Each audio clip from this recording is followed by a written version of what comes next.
So AI is the buzzword, right? Everybody's using AI, but so many people are just using it as a glorified Google search. Well, what we realized is in our customer service department, so the only times we hear from customers 90% of the time is when there's a failure. Nobody's really calling our office to tell us what a great and wonderful job we did. Welcome to the Vacation Rental Show. This is your essential playbook to grow and scale your vacation rental business with advice and insights from the best in the biz. I'm your host, Linnell Gordon. So on today's episode of the Vacation Rental Show, guys, we are joined by Hunter Harrelson. He is the owner and the CEO of Beachball Properties. They are a very fast-growing, family-owned vacation rental company, and they serve the Alabama Gulf Coast. Now, Hunter brings over 2 decades of experience, business experience to the table.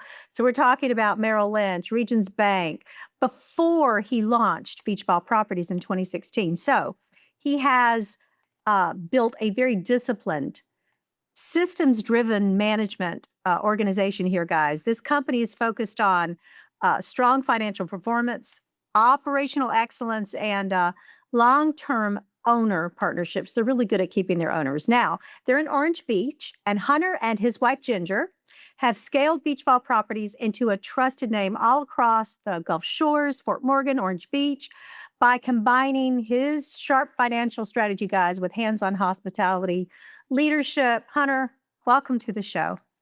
Thanks for having me. I want to say something before we start. This is something I didn't know. You and Ginger bootstrapped Beachball Properties from scratch. You sold your home, you sold your boat, you even cashed in your retirement plans to buy like this 20 property vacation rental business and start your journey. Tell me, what do you think is the most important thing as far as your background in financial management and the way that you built Beachball Properties from day one? So for me, it was again going to those systems and looking into the money thing and being profitable. Nobody goes into business for their health. It's looking at, I mean, just right now we're renegotiating our credit card structure with a new bank that we can get more interest on our money spend. And I mean, here I am 10 years into the business and still considering looking, where can I find a dime under every rock, right? And some to add on that too, I actually have extensive construction background. My dad's an industrial contractor, so I knew that these Jimmies and Joes running around changing air filters and compressors and working on plumbing couldn't pull the wool over my eyes. So that was a lot of the vendors had a hard time with me early on because I would price quote 2 or 3 different people to make sure we were getting the right deal. And of course, Ginger's legal background has been, huge for me. Her and my dad both taught me, never say anything you wouldn't want read aloud in a courtroom. So you're always very careful with that. Now, his wife is an attorney, guys. Just so if you don't know, Ginger's an attorney. So that's good advice. Don't say anything you wouldn't like to be read in a courtroom. I think that's really good advice for everybody. It is, but yeah, just having those financially sound systems in place, having a great CPA. Our CPA is our fractional CFO. He kind of ticks me off sometimes. I ask him what I pay him for because I a lot of times have the decisions before I even go to him, and I'll say this is what I'm thinking, and he'll say, yeah, no, you're on the right track, and I'm like, well, you're supposed to every now and then tell me I'm messing up, right? No, for sure. You mentioned something that we really should talk about. Now, I know that you've built really strong financial systems in your company, but I just have to ask you because I can't get it out of my head. You actually built a bot, an AI bot. Now, you said something to me. You said, Linnell, I believe AI is, and I'm going to let you finish that. So AI is the buzzword, right? Everybody's using AI, but so many people are just using it as a glorified Google search. Well, what we realized is in our customer service department in general, actually, I'll take a step back. I was sitting on a panel with Steve Schwab, and it dawned on me, he made a comment. He said, used to guests checked in, we gave them a key, they met that person face to face, they realized it was someone behind the name. Well, due to the OTAs and really COVID, that fast tracked into door codes directly to door. And we just became a corporate entity behind a OTA wall, right? So the only times we hear from customers 90% of the time is when there's a failure. Nobody's really calling our office to tell us what a great and wonderful job we did. We see it in Google reviews. Sure, that's nice. So with that customer service department really gets beat up on a lot of things they can't really control. So they either have to move up or they move out. And we realized that was a slog for us, is constantly training new people and them coming to managers asking questions. And it dawned on me, I said, what if we could create a database and not just be a Google Drive with a whole bunch of documents they had to feed through? What if they could just ask the question and the bot? So I talked to my web developer. He said that can be done. So we connected the Beachball bot through Gemini platform. It connects to all our SOPs. We've trained all customer service, and even now in our maintenance department, if you get hung up on a situation, ask the bot. If the bot doesn't know, we will go back and through management feed the bot. So for example, we had a question the other day. We hire virtual assistants as well. So how do you train someone in the Philippines or somewhere else to know about Orange Beach, Alabama? They were asking if they could park a boat at a particular complex. Well, the answer is no, it's only to the owners. Well, how would they know that, right? So we have it in the procedures that says at complex XYZ, you cannot park boat, it's only for owners. So now in the future, when someone asks that question, can I park a boat there? Boom, it's given away. Now we're going to expand that a step further. Of course, there's multitudes of ideas that come out of this head that I'm trying to get out, but we want to create an AI for our website. So if someone goes to the website, instead of going through the traditional advanced search, they say, I'm a family of 5. We want to be on the beach. We must have a heated pool, this, and this. Search. It's going to pull up all of our properties that fit within that search. And we hope in the future that makes the AI companies, the Groks, the ChatGPTs, the Geminis of the world, trust our website, possibly over an OTA, when someone eventually starts searching through them looking for vacation rental properties. Yeah, I see that coming in the future too. I have to tell you, that is I don't know if that will eventually be a pay to play the same way it was with Google and the searches there, but I imagine at some point there'll be that. We were on TikTok last week, and my husband sent me a link. He said, "You won't believe this." He said, "It's called TikTok Go. They're connected with Booking.com now, and you can actually do that on TikTok." So, Did yeah, you see the Super Bowl commercial? So the one about where the guy's asking about the relationship with his mom, and then it starts trying to set him up with older women, and it says ads are coming. If it's on a Super Bowl commercial, I think it's real. It's coming. I did. I tell you, and I think that there's so much coming, and it's so fast. Here's the thing, Hunter, everything here is it's at a pace that is insane. Um, I will tell you that personally, I have started using AI to program again. It's been a long time since I programmed. I've run companies for a long time that had programmers, but recently I built an application, and it only took 4 weeks, and I was able to do some really incredible things for biblical studies, which is part of that's really where my heart is. And I was just thinking, I told somebody this morning, I haven't done that. And I had to build some electrical components to make some electrical pieces work with it. And I was like, I haven't done that since I was in college. And it was so much fun.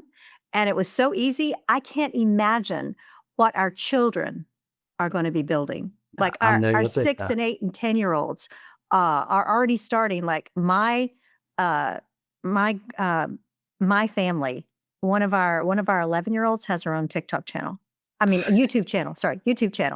Where she draws, and it's not AI, but she uses AI to create things with it. And I'm like, it's faster than we know. My 7-year-old told me she wants to be a YouTuber. And speaking of the drawing, my mother-in-law told me she's like, Lowry's just an incredible artist. And I'm like, what are you talking about? And she's like, she pulls up this app and it shows her how to draw things, and she's showing me her drawings, and I'm just like, we've got to get her in art classes. But I'm like, do we? I mean, she's got it all right there at her fingertips, and we're not paying for it. But Anil, that's impressive. I'll shoot you straight. Programming is probably way over my head. Maybe I could learn it through AI, but what I've learned, and I preached on many podcasts ago on, is I'm a huge proponent for the culture index, CI, about I love culture index, knowing your people, knowing yourself. I am, at the end of the day, I'm in the 2 percentile of all of my dots. but I am a trailblazer persuader hybrid, which is kind of a scary thing because I can come up with ideas and then I can sell it to people. So that's why like the AI thing was more of, it was a vision, it was an idea, and I had to sell my web developer on building it, right? And that was his thing. So that's what I try to sit around and do. And Ginger's a true trailblazer, and she sees the world in different colors. And one of the things that's made us such a great team is she'll see things, and if she can convince me and I can see that vision, I can sell it to anybody, and I sell it to the team, which is why I'm more the office team builder. I'm more the one that convinces the team to get on with the program with things, and this is the way it's going to be. Sometimes I can hurt myself because I'm trying to, when we were a 20, 30, 50, maybe 100 property company, we were kind of nimble and we could move. Well, now we're 350 plus properties. It's a little bit hard to move. So sometimes my swift reactions, I've learned I've had to tone that back a little bit and take that idea and then maybe go to one or two individuals and say, how do we implement this? What's I'm trying to think of the book, Rocket Fuel. I read that book recently, and I've learned, I'm the visionary, but I have to have an integrator. I have to have integrators, in my office that I can sell that vision to, and they put it into play. And that's part of the structure as well. That was something, when we were founder, built at the beginning, I sat right in the middle of everything. I sat right by customer service. Maintenance was back behind me. I heard the conversations, the coming and go, and I'd step in and say, no, do this here. Let me talk to that guest. Let me handle this. Well, you get to a point where it's just too overwhelming so I had to move my desk away from all that. And I had to start putting trust and faith in certain individuals to put that. And it is a challenge. I mean, that's probably a testament to Ginger and I that we've grown how we have and sustained it, because at every 50 properties, all your processes break. That's what we've learned. And we have to go in. It seems like because of that fast pace, every off season where everybody should be relaxing, we're back in the lab and we're back trying to figure out, okay, this, and this happened. How do we keep that from happening next year? How do we protect ourselves from this? How do we, and I tell people I'm busier in December, January, February than I am June, July, August. And everybody says that's crazy. No, the hay's in the barn then. That's maintenance and housekeeping at that point. If we haven't built them out properly, we can be busy. But because of our efforts in those off-season months, it makes the season go as smooth as it can be for a summer vacation rental company. Built by property managers for property managers, Streamline is a powerful software that gives managers enterprise-level capabilities to drive more revenue and improve operational efficiency. Migrating to Streamline allows property managers to gain functionality while reducing the need for multiple vendors. Improve your flow by logging into a single system and reduce redundant technology costs. With Streamline, property managers achieve revenue lifts by leveraging our fully fledged communication center reservations, quoting system, revenue management tools, homeowner acquisition CRM, and powerful direct OTA connections. Streamline also has industry-leading trust accounting and report capabilities to give you clarity in an overall company performance. Learn more about Streamline Vacation Rental Software at streamlinevrs.com. What I want you to do now is, because I think it's very important, was very important in my company, is to explain to people what is cultural index. There are other ones, guys, that people use, but explain why that was important and why it makes a difference in your team, Hunter. Sure. So the culture index, there's 16 different personality types, and maybe even actually 17, I believe. And they're broken into different sectors. And there's Myers-Briggs, and there's DISC, and there's the Enneagram. But ultimately, different people in every organization have a different role, right? I'll take, for example, a technical expert. A technical expert is going to be a very patient, highly detailed type person. Well, they may think they want to be a salesman, but they'll never really truly be a salesman. They can go to all the sales classes they want to, but without that personality, without that autonomy, it's just not going to work, right? That's exactly right. So we got with Mark Connolly is actually our culture index guy. And from what I understand, somehow we lucked into him because he's like the top guy in the country out of Dallas. And Mark and I will get together and I'll say, this is the position. This is what the position needs to do. This is how it's going to function and be successful. And he'll come back and say, excuse me, these two culture indexes fit. These are the profiles. If you hire anybody outside of that profile, they're going to fail. And That's true. Linnell, I've screwed up before. I've gone against the profile and said, well, their resume said this and they interviewed this, and I've put them in the position. And within, it's almost like within 6 weeks, you automatically go, dang it, Mark was right. So anybody that interviews with us has to take that survey. If they don't take the survey, you're automatically out. We can just know you're not even going to fit with us if you don't see the vision. And then if you fit that profile, then we go in and look and see, are you actually going to be a culture, an actual cultural fit within our operation, organization, and how we do things. And it gets the right people on the right seats on the bus. But there's also an unfortunate thing. We mentioned this before we were recording, because this has just recently happened as within the last 4 weeks. Sometimes you have someone in your operation that was great at 100 properties, maybe 150 properties, but eventually you outgrow their role.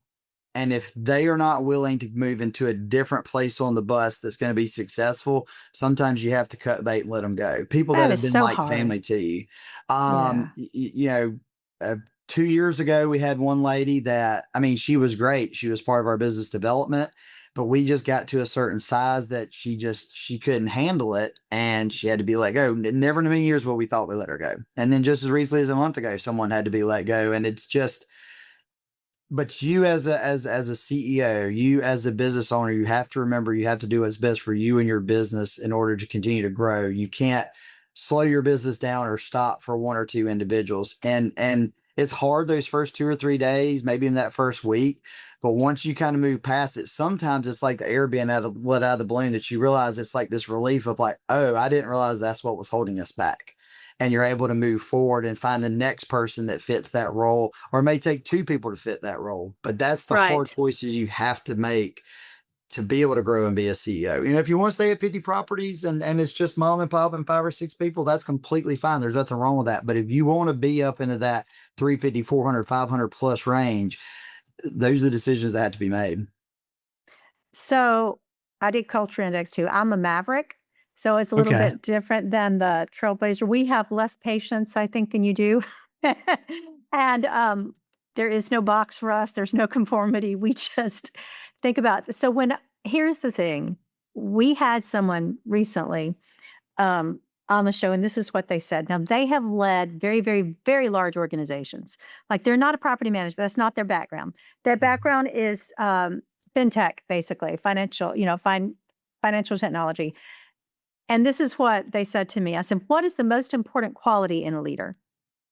And this is what she said. She said, be a good person. So here's what I want to do. Guys, you have to balance.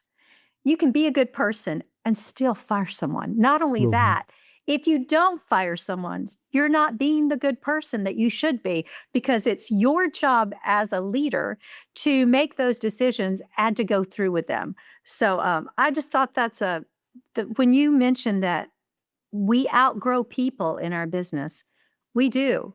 It's nothing that, it's not personal. It is totally business, and we may love that person to death. But we just had that happen in one of the businesses that I'm a part of. And the person has been there for many, many, many years. They actually decided they wanted to retire. And I don't blame them. But we've brought in brand new processes everywhere, and you have to grow with your company. And what was there 3 years ago, what was marketing 3 years ago is not what's marketing today. That's right. It's totally different. And what you've just done with building the bot, like, I listened to how you did that, and I thought, anybody could do that. It's true. I was going to say, anybody that hears that, you talk about the fact that people want to, they want, like, here's what's happening in our industry, and here's what I see. And you tell me if you see it. Somebody comes up with a great idea. Somebody uses AI to build that. It's not that hard. And then all of a sudden, everybody that doesn't understand the AI and doesn't understand how easy that thing is, they're on board and they're like, I want to buy that.